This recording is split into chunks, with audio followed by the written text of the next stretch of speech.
Hello everyone. Start करते हैं आज के वीडियो को। तो आज को मैं बताऊं, आज हम डिस्कस करने वाले हैं एक और आतंकवादी हमला जो कि जम्मू कश्मीर में हो गया है। राजौरी और पुंछ के बीच में हुआ है, जिसमें मुख्यतः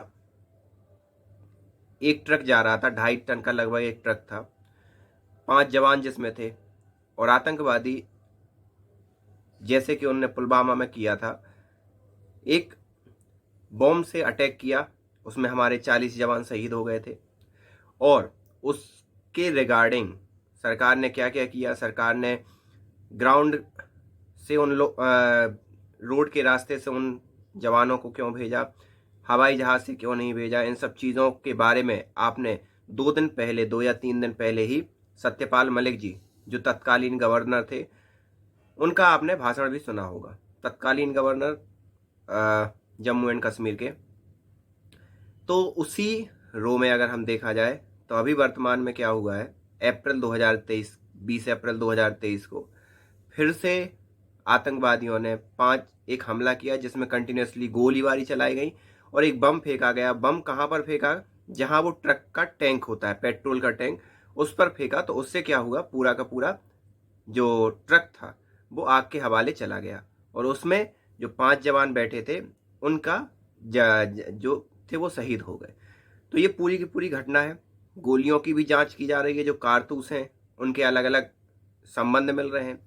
और ये पूरा का पूरा घटनाक्रम प्रत्यक्ष या अप्रत्यक्ष रूप से अगर आप देखो, तो आप थोड़ा सा गौर करो घटनाओं पर। मैंने आपने को पहले भी समझाया था, पहले भी मैंने बताया था। 2024 आ रहा है। 2024 बहुत ही निर्णायक है, और अभी जितने भी सर्वे हैं वो वर्तमान सरकार को ही आगे विजयी घोषित करते हुए पाए जा रहे हैं। वर्तमान सरकार का गवर्नमेंट में रहना ना केवल पाकिस्तान के लिए, बाकी कई यूरोपियन देश, कई वेस्टर्न देश, इन सभी के लिए क्या है, खतरा है। भारत एक ऐसी अर्थव्यवस्था जो कोरोना के बाद, रसिया यूक्रेन युद्ध के बाद स्थिर है, और जो इंक्रीजिंग मतलब अपनी क्या कर रही है, उसकी विकास दर बढ़ रही है। कोई नेगेटिव विकास दर नहीं है। स्पीड कम हुई है, नो डाउट। इन्फ्लेशन बढ़ा है, नो डाउट। लेकिन जो विकास दर है और इन्फ्लेशन की भी जो मात्रा है, वो दूसरे पश्चिमी राष्ट्रों के कंपैरिजन में बहुत कम है। विकास दर भी बढ़ रही है। तो ये किसी को पच नहीं रहा है।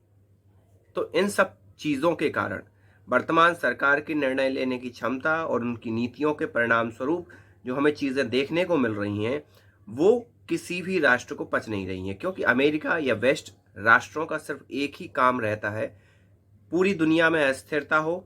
इनके राष्ट्र में मतलब यूरोप में, यूएसए में और ऑस्ट्रेलिया, जो बेस्ट यूरोपियन कंट्री है, वहां पर क्या हो, स्थिरता हो, और बाकी पूरा का पूरा देश, पूरा का पूरा वर्ल्ड अस्थिर हो। उससे इनको फायदा ये होता है कि वहां से उनके हथियार बिकते हैं, उनका जो प्रोडक्ट है वो बिकता है। एक एग्जाम्पल के तौर पर अगर आप देखो, अगर आप घर पर खाना बना रहे हो तो घर पर ही क्या करोगे, आप खाना खाओगे, बाहर खरीदने नहीं जाओगे। लेकिन कुछ ऐसा हो कि आप घर पर खाना बना ही ना पाओ, तो आप क्या करोगे, मजबूरी में बाहर से खाना लेकर आओगे। यही चीज यहाँ पर हो रही है। भारत क्या कर रहा है, खुद के मैन्युफैक्चरिंग प्लांट लगा रहा है। छोटे छोटे प्रोडक्ट जो बाहर से मंगाता था, छोटी छोटी प्रोडक्ट जो जिसमें पैसा भारत का जाता था विदेशों में, वो क्या कर रहा है, यही मैन्युफैक्चरिंग कर रहा है। और दूसरी कंपनियों को भी आकर्षित कर रहा है कि यही मैन्युफैक्चरिंग करो। लेकिन इसका परिणाम क्या होगा? इसका परिणाम होगा चाइना, यूएसए और समस्त यूरोपियन कंट्री का वर्चस्व क्या होगा, डाउन होगा। उनकी चीज़ों को कोई इंपोर्ट नहीं करेगा। और भारत जैसा बड़ा मार्केट जब किसी चीज़ को इंपोर्ट ना करे या किसी का मार्केट ना बने, तो ये किसी को भी बुरा लग सकता है। तो ये पूरा का पूरा फाइनेंशियल गेम है। उसके तहत वर्तमान सरकार को अलग करना ही उनका एक लक्ष्य है। और ये मैं, ऐसा नहीं है कि मैं वर्तमान सरकार के पक्ष या विपक्ष को लेकर बोल रहा हूँ, ये वास्तविकता ही यही है। हाल ही में आपने जॉर्ज सोरोस का भी कथन सुना होगा। उसके पहले जस्ट कुछ दिन पहले अडानी समूह, जो कि 20,000 करोड़ का अपना एक एफपीओ ला रहा था पूरे के पूरे इंटरनेशनल लेवल पर, उसमें वो ये कर रहा था कि कई विदेशों के एयरपोर्ट वो क्या करता, अधिग्रहित कर लेता। इन सभी चीजों के कारण भारत का वर्चस्व और बढ़ जाता है, क्योंकि भारत की ही प्राइवेट कंपनी अगर कहीं जाती है, कहीं चीज़ों का अधिग्रहण करती है, तो इनडायरेक्टली डायरेक्टली भारत का भी एक हस्तक्षेप हो जाता है। बट इसके जस्ट अपोजिट उसका एफपीओ रुकवाया गया। बाद में एक जॉर्ज सोरोस है, वो भी एक शॉर्ट सेलर है। उनका कथन आता है मोदी, वर्तमान प्रधानमंत्री माननीय नरेंद्र मोदी की आलोचना करते हुए, और 2024 में उनको हराने के लिए पूरे प्रयत्न उनके द्वारा किए जाने वाली बात भी उसमें स्वीकार की जाती है। तो इसके तहत ये जो आतंकवादी हमला हुआ, इससे क्या होगा?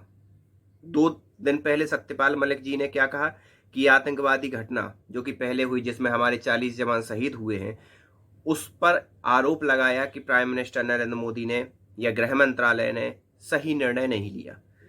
उसके 5 दिन बाद या 6 दिन बाद एक आतंकवादी हमला हो जाता है। अभी हाल ही में कर्नाटका के चुनाव हैं, 1 साल बाद, फिक्स 1 साल बाद आपके, जिसकी दिसंबर से तैयारियां और जनवरी से तैयारियां स्टार्ट हो जाती हैं, पूरे देश की लोकसभा चुनाव है जिसमें प्राइम मिनिस्टर निर्धारित किया जाता है।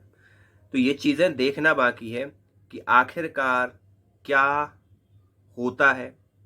वर्तमान सरकार को गिराने के लिए ये क्या क्या प्रयत्न रचे जाते हैं, और अभी तो ये स्टोरी आनी बाकी है कि वो गोलियां या जो गोला बारूद है वो किस देश से आए थे। क्या मालूम पाकिस्तान से ही आए थे या कोई और देश से भी आए थे।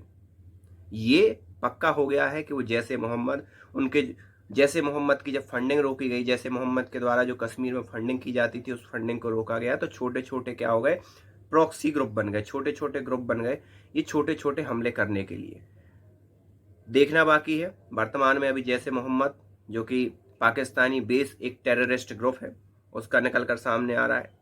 जो भी अपडेट है मैं आपको बताता रहूँगा। आप चीज़ों को जोड़ना और करते हुए जोड़कर देखना सीखें, नहीं है तो मैं आपको बताऊंगा। तो तब तक के लिए धन्यवाद।